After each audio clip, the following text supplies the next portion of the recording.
Hi and welcome to my channel. I am Beyond Taylor and I am here to help you go beyond your self-imposed limitations. Today's going to be a special video because I'm going to be sharing my story. A few of you in the last video said that you would love to hear my story, and I wanted to talk about how to forgive yourself, and I feel like these two go hand in hand. It's very fitting when it comes to the journey that I have journeyed so far.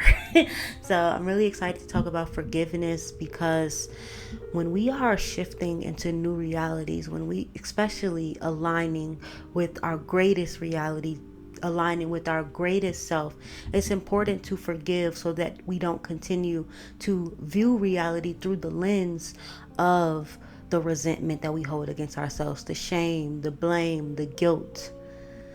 It's important that we let that go, because if not, we're going to shade in every new moment with the past. So that's why in all spiritual teachings, I would say forgiveness is key in order to move forward, in order to trust, to surrender to the present moment, because the present moment is where the magic is. But we can't access the magic of the present moment when we are viewing it through the lens of the past. As we grow in our conscious awareness, we start to understand that if it could be different, it would be different. This video is going to cover, one, how I forgave myself. I'm going to talk about what forgiveness is from the esoteric viewpoint, and then I'm going to explain how you can forgive yourself.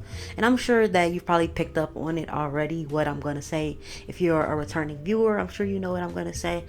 Or if you've just been listening, I've already gave the answer away, but definitely keep listening. And let's get into my story, because it's definitely a lot, and I was able to forgive myself regardless of what I'm about to say.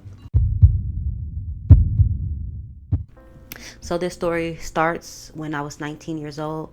I got into a very toxic relationship because that was my idea of love. I didn't know any better. And what was mirrored, or what was demonstrated to me, is that you don't love somebody unless you guys are always bickering and arguing. So when I got with this person, I thought this was the love of my life. And it was very toxic. It was very abusive on both ends. It wasn't like one-sided. It was both ends. It was as if we were playing a game of who can hurt the other the most. I ended that relationship with a pregnancy. I thought the pregnancy was going to make him stay. Even though it was a very terrible relationship, it was my comfort. And of course that didn't happen. So I went through my pregnancy alone. And while I was pregnant, I didn't have access to my vice, which was marijuana. I love to smoke weed. And to be honest, I did smoke for a lot of the beginning of my pregnancy until the doctor was like, you got to stop.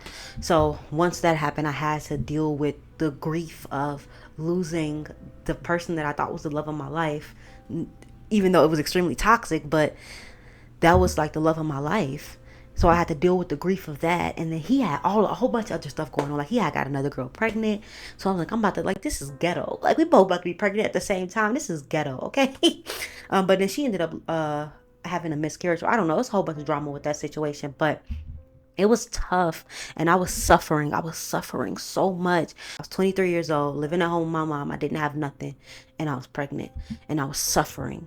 So I turned to spirituality. I turned to non-duality, and I found home there. It made so much sense to me. The world is not separate, and even in the non-dual understanding, which in the non-dual understanding, it allowed me to let go of so much hurt that I was harboring towards the father of my child and what was going on. But it wasn't a full embodiment. It was just the knowledge. I was getting a lot of knowledge at this time, which pays off, because all that knowledge through experience, it like makes sense. Where before I was just getting the knowledge, and I could talk real good about it, but I wasn't living it. So by the time I had my son, it was a beautiful time. So grateful. His name was Zane Jackson, and he passed away 12 weeks after I had him. He suffocated in his sleep due to unsafe sleeping. He passed away at 12 weeks, and I did not cope well at all. I was not coping well with the loss of my son. So I did what I knew how to do, which is numb. So when I had him, I immediately went back to smoking weed. So I stopped all my spiritual practices because, again, the weed was my higher power. And once I lost him, it definitely became my higher power along with alcohol. I never had a problem with alcohol until I lost my son. And I just started going out all the time because I did not want to feel. Like, feeling was the worst thing in the world for me at that moment. And I was about to say, I really wish I would have did this, but that don't even matter. I did not want to feel. I did not want to, literally, I didn't even want to exist. I just did not understand, even with all the spiritual knowledge that I had, I was trying to make sense out of it from a spiritual lens, but it was just all I had was knowledge. I did not have a full embodiment of what I was learning. I tried so hard. Like, I talked the talk. But I was not walking the walk. I was just talking the talk, and I was suffering. I was partying all the time, and this was right before COVID, and I was going out every weekend getting drunk. And then I got introduced to ecstasy, and when I got introduced to ecstasy, that was it. I would take a pill, and I was sky high. I felt like the whole world was just bowing at my feet. Oh my God, the false sense of confidence that drugs give you, it will, when you coming down, you feel it. So I was doing that, and at first I thought it was manageable, but it was not. I put myself in some really bad situations that I'm not going to go into here, just because it's not enough time, not because I'm ashamed or embarrassed about it, but I put myself in some really bad situations while drugging and drinking and going out every weekend. But then COVID happened. And when COVID happened, I didn't have anywhere to drug or drink anymore except for at home. So I started getting comfortable with doing it at home. And before you knew it, every weekend turned into once a week to a few days a week. And if you know ecstasy, you can't really do it every day because of the tolerance. You got to give your brain a break. But I just started to abuse it. And along with that came alcohol. I feel like those two just kind of went hand in hand for me. And it got so bad that one day I woke up in the hospital with my arms and my legs in restraints. I don't remember much. It's like vague, but I was at home when I did it. And my mom and my little brother had recorded me too. God, I hated that video. I deleted it. And it was just really tough. It was extremely tough because I just did not understand, like, what went wrong. Like, how did I end up here? And when I got discharged from the hospital, they gave me some papers for rehabilitations, and I was like, I don't need these. Ain't nothing wrong with me. Why would I go to rehab? So when I got home that day, when I got discharged from the hospital, I remember my car had a real bad flat. But once I sobered up a bit, I wanted more drugs. And this is how I knew I really was not in my right state of mind, because again, you cannot do ecstasy back to back unless you do a very large amount the next day, because you gain a tolerance for it very quickly. So I knew this was the day after, or pretty much that same day when I got out the hospital. I got in my car and drove on the rim. Like, it was pretty much like a little bit of tire left, and I drove on the rim to go get some more drugs. And when I was high, I was like starting to freak out a little bit because I guess I was coming down. And that's when I was like, okay, maybe I do need help. And I'm grateful for the teachings that I did have, because I feel like it allowed me to have enough conscious awareness to realize that, okay, I do have a problem. And it happened very early. Like, I wasn't doing it this long. Maybe I started the ecstasy, like, I was doing it for 6 months before I said, okay, I need to help. So I told my mom, and I'm glad I was still under her insurance. I was 25 years old. I mean, I was under 25, so I was still able to be under her insurance. And she called them, and they said, hey, she can go to Florida. I said, I think that's a good idea. I need to get as far away from here as possible. So I ended up going to rehab in Florida, and I'm grateful that I did, because it was an amazing experience for me. It was the first time I was introduced to real therapy, to group therapy. That's all you do in rehab. It's just like go to therapy, talk to people. I mean, I loved it. I'm not gonna lie. I loved rehab. I know that's probably like a very weird thing to say, but I loved rehab. It was just fun. I didn't have to work. I could just talk to friends, and we was like, in rehab you're very vulnerable. So we always just telling like the darkest things that it's like you click up with people really quickly. I did end up relapsing in rehab. That's another story for another day. But I was there for 3 months, and by the time I was being discharged from rehab, I knew that I wanted to stay clean, even though I did relapse. But like I knew I couldn't go back home. I didn't want to stay clean. That's not true. But I knew I didn't want to go back home. So I'm like, but I didn't have nothing. So I'm like, well, what am I going to do? What am I going to do? Say, okay, I'm going to go to a sober living. So that's what I ended up doing. I ended up going to a sober living in Boulder, Colorado. And that was a strict place. Very, very strict. At the time, I did not like being there because they were so strict. I had to do a breathalyzer every morning, every night. I had to do a drug test 3 days a week. I had to go to IOP, which is intensive outpatient, 4 days a week. And I was there for about 4 to 5 months. And I could not wait to get out of there, even though that was the most peace I experienced since I lost my son. Like, that was the most peace I experienced. So it was exactly what I needed, even though in the moment I could not see that. I could not wait to leave. And that's when I came across Neville's teachings and I started to apply it. I was at such peace in this time. I fell in love with working out, I fell in love with the gym. And I came across Neville's teachings and I started to put them to the test, and it was synchronicities, everything just seemed to be falling into my lap. I was able to pay off a lot of debt. I talked about this in my last video. I was able to pay off a lot of debt.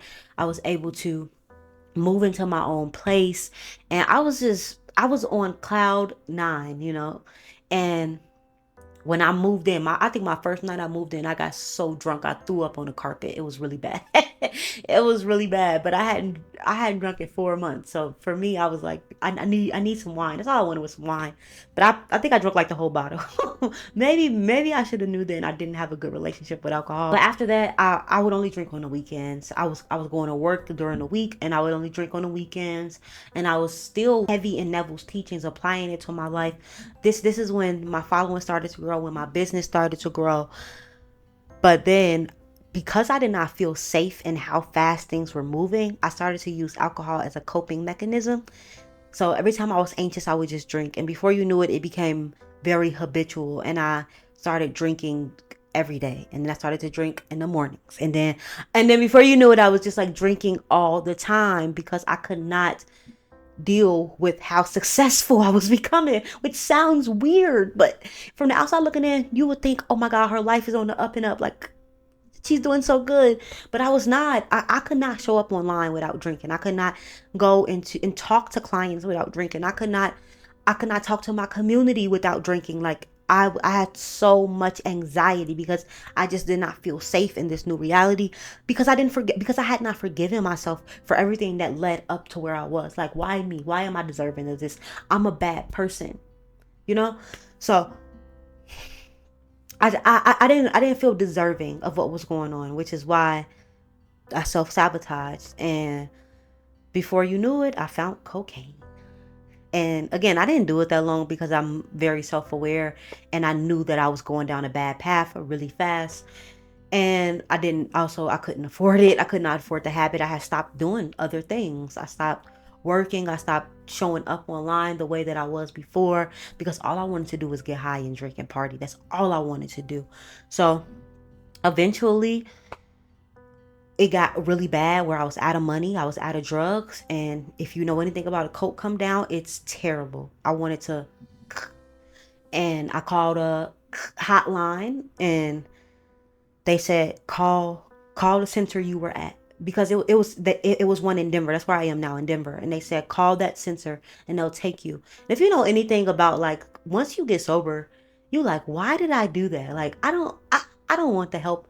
But I had already called. I already called like my family. I told them I was struggling. I told them I was going to get help. So I was like, dang, I already told everybody I have to go. Anyways, long story short, I ended up going back into IOP, and it took me 2 months after even checking myself back in before I got fully sober. And I ended up dating this guy in IOP. So smart, Taylor. You're both struggling with addiction and all of your trauma. Let's get together and trauma bond. And for me, the wake up call was his drug of choice was fentanyl. And I remember when we first started talking, he had a very nice apartment, very nice things. But for some reason, I don't know why he regressed when he got into the program. And I remember one day I went to his apartment and everything was gone. And if you see this video, I think he's clean now, and like, shout out to you. But that was my wake up call. So I ended things with him, and I said, I don't want my life to look like this, where I'm selling everything for my habit. I just don't want this for myself. That was my wake up call. And I said, you know what? I can't do this anymore. So I started to take the program really serious. I committed to my sobriety because I wanted to shift my life. I knew I was destined for greater. I had the law in my hands. I just didn't know what was preventing me from like fully embodying this truth. Because mentally I had it down pat. I was visualizing, I was believing in myself. But to be at peace, I was not at peace. Like, no matter how good it got, I was anxious and I was always worried that something was going to go wrong. And after the program was over with IOP, somebody kept saying, you need to go to 12 steps. You need to go to 12 steps. So that's exactly what I did. I don't know if you guys ever heard of AA, CA, but that's what I did. I went to AA and I started working a 12-step program. And one of the things that you do in 12 steps, step 4 is inventory. And you take inventory of like all your resentments, all your fears, and you have a sex inventory. And in resentments, the first person you want to put is yourself. Because the biggest resentment that we have is with ourselves. And when I did my inventory, I wrote down everything I was upset at myself about.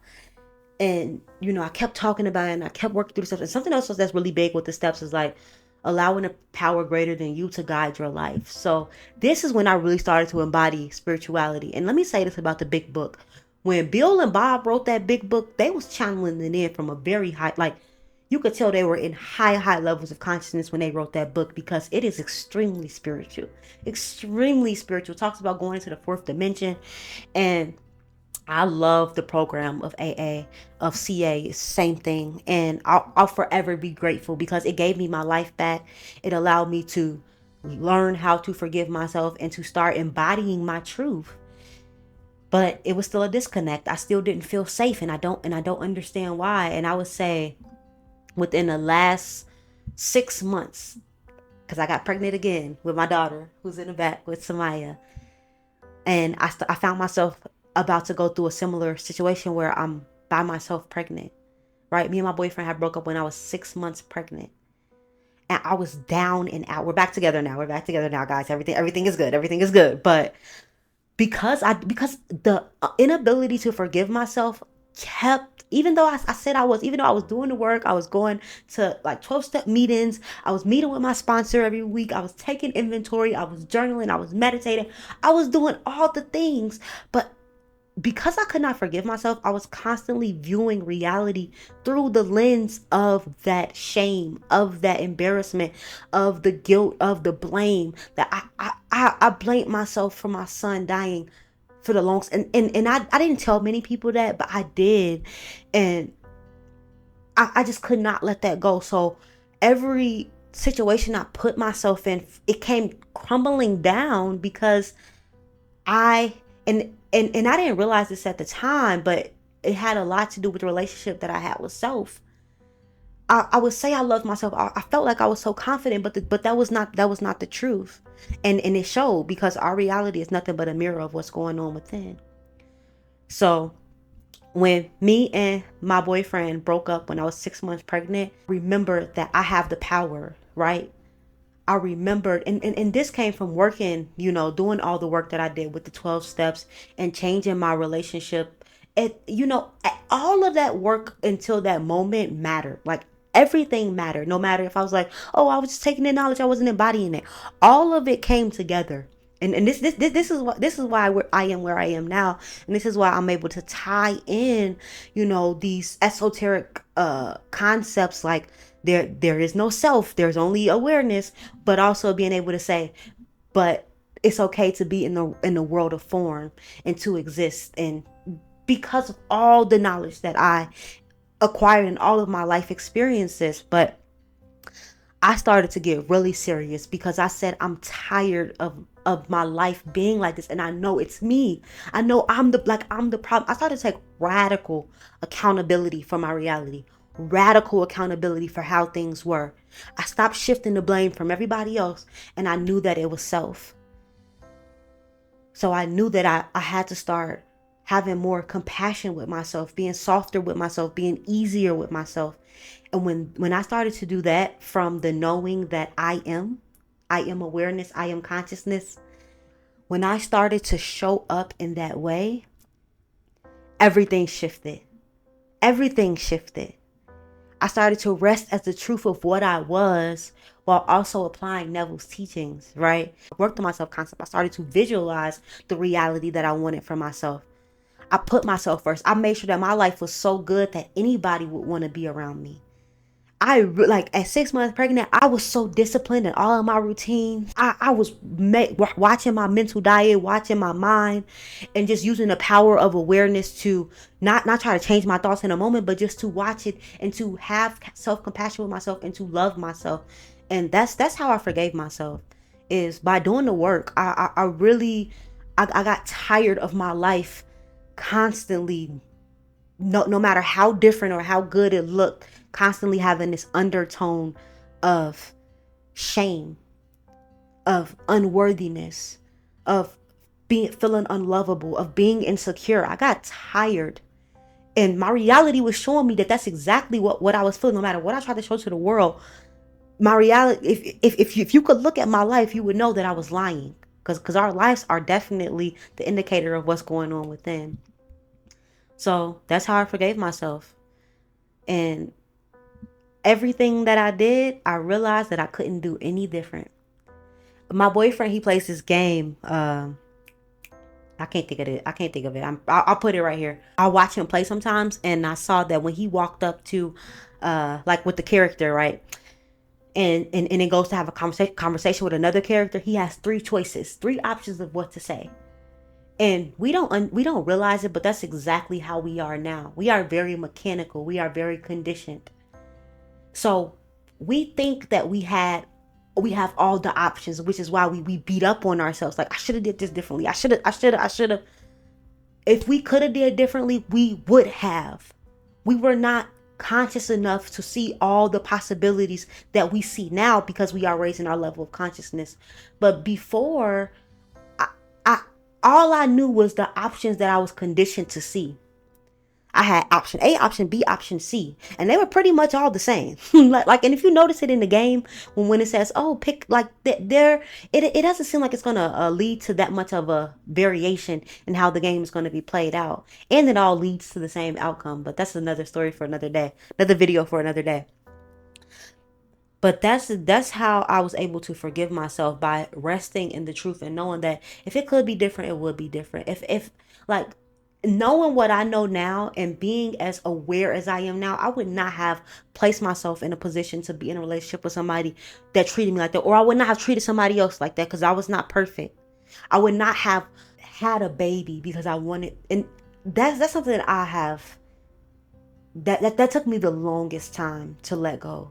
Having a baby to keep a man is the lowest of the low for me. I was at such a low point in my life. Never would I have did that in a conscious state of mind. Never would I have been so focused on getting high that I wasn't properly making sure that my son was okay. Never would I have did that. Right? And the reason why I'm able to sit up straight today and say these things is because I have truly forgiven myself, because I know for certain that I didn't know what I was doing, right? So that was my story, very long, and I'm gonna make the rest of this not as long. But this video is mainly for my story, and to know that now I am so at peace. I can't even explain the gratitude that I have for where my life is. I'm in an amazing relationship with an amazing man. I have a beautiful child, and I get to live life on my terms, right? I get to have the slow mornings I've always wanted. I get to stay home with my baby, and these are things that I always wanted for myself, and now I'm doing it. And I get to spend so much time being creative and making videos like this for you guys. And this never would have happened if I did not forgive myself. I'm safe in how fast reality, like, because reality is speeding up. Synchronicities are so fast. My life is changing so fast, and I'm safe with it. I feel like I'm calibrated to where I'm supposed to be, to where I can have peace with or without anything that's in my life. And because I can have peace without it, my life is so much better with it. So Let's talk about what forgiveness actually is. The word forgiveness means to let go. And the reason why you want to let it go is because what I was talking about in the beginning of the video is because if you don't let go of the shame, blame, embarrassment, hatred, resentment that you hold against yourself, you're going to continue to see the world through that lens, and you're going to continue to create more of that. So you want to let it go so you can see the infinite possibilities that are available in the now moment, in the rawness and the newness of each moment as it is. Because without our subjective view of reality, it's just energy. It's just energy waiting to be placed into form based on how we are placing our understandings and beliefs onto it through our perception. So that's the reason why we have to forgive ourselves.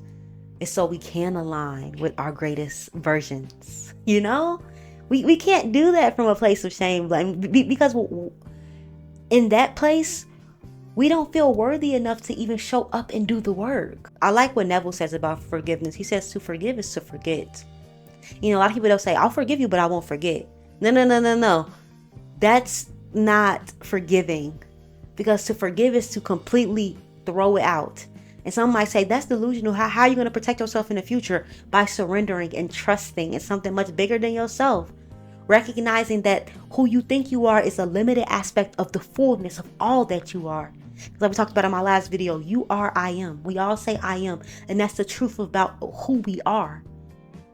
I am is before all of experience.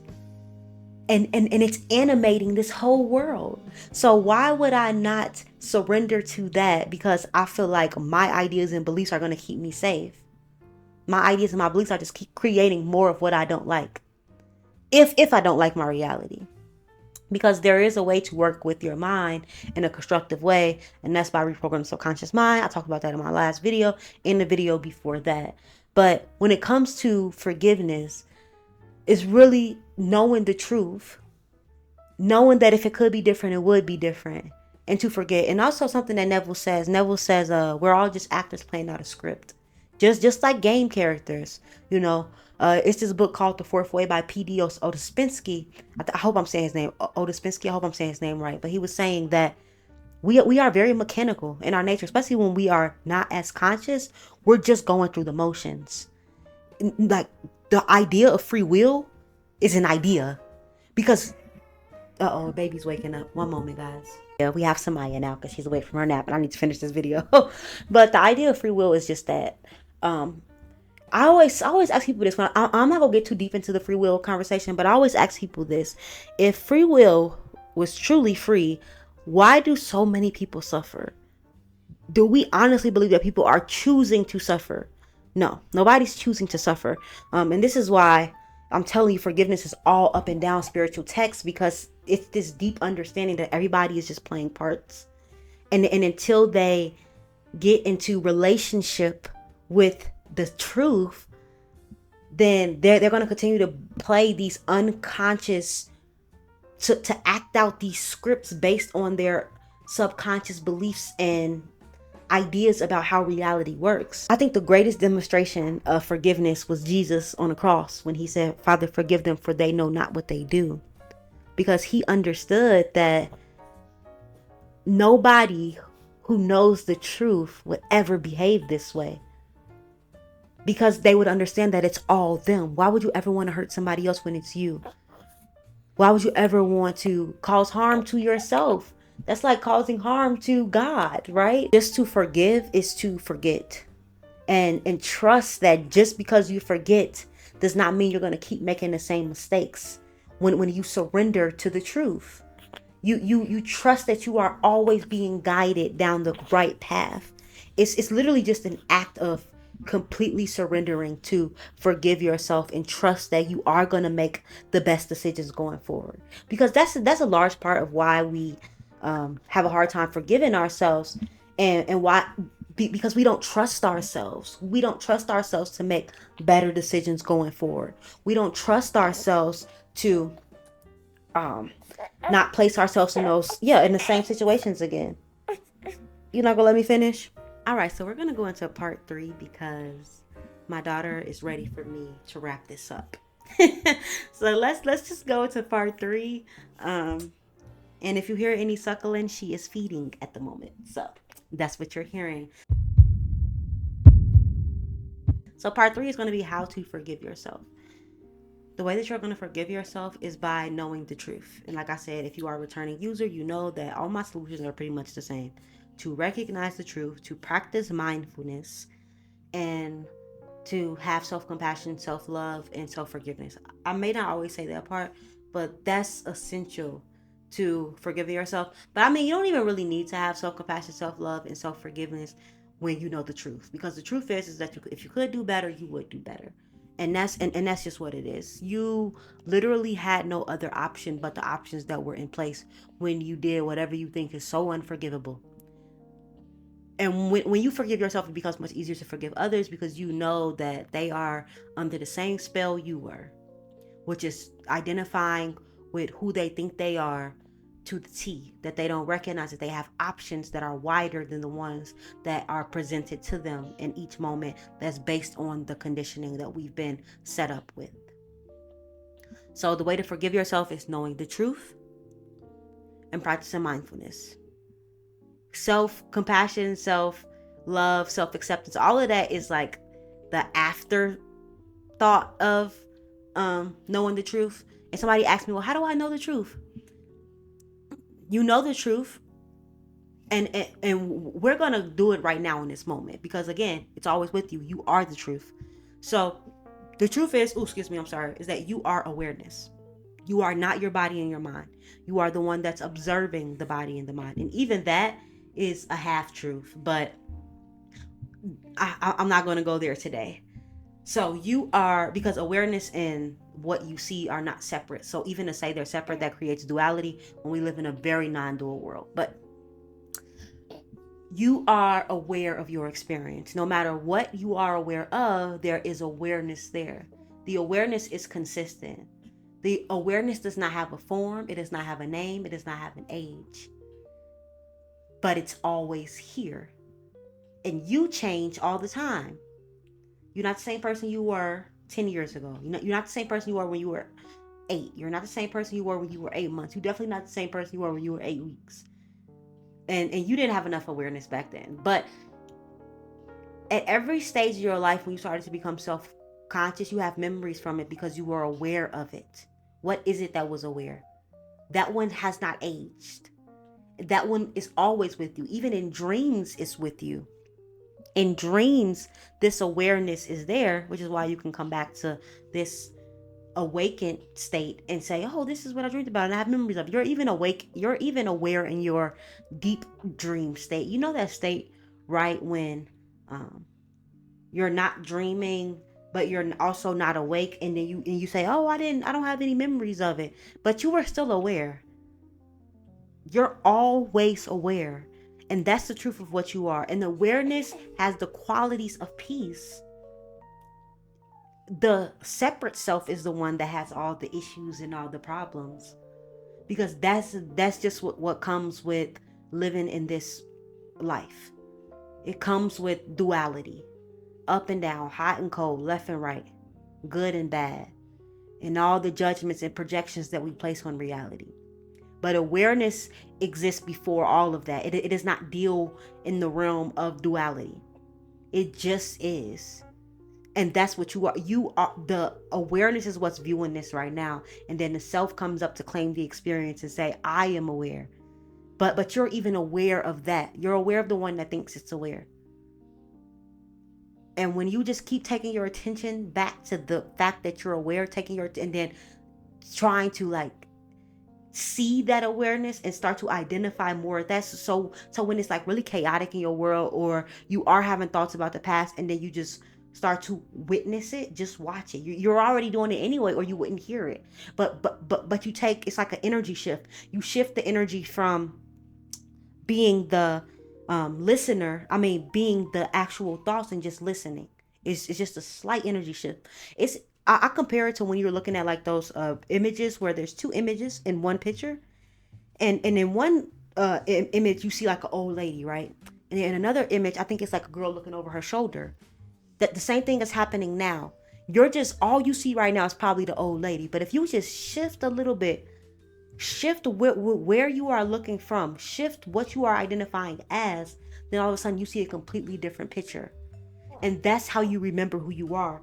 And the way to maintain this recognition is by practicing mindfulness, which is just meditating throughout your day.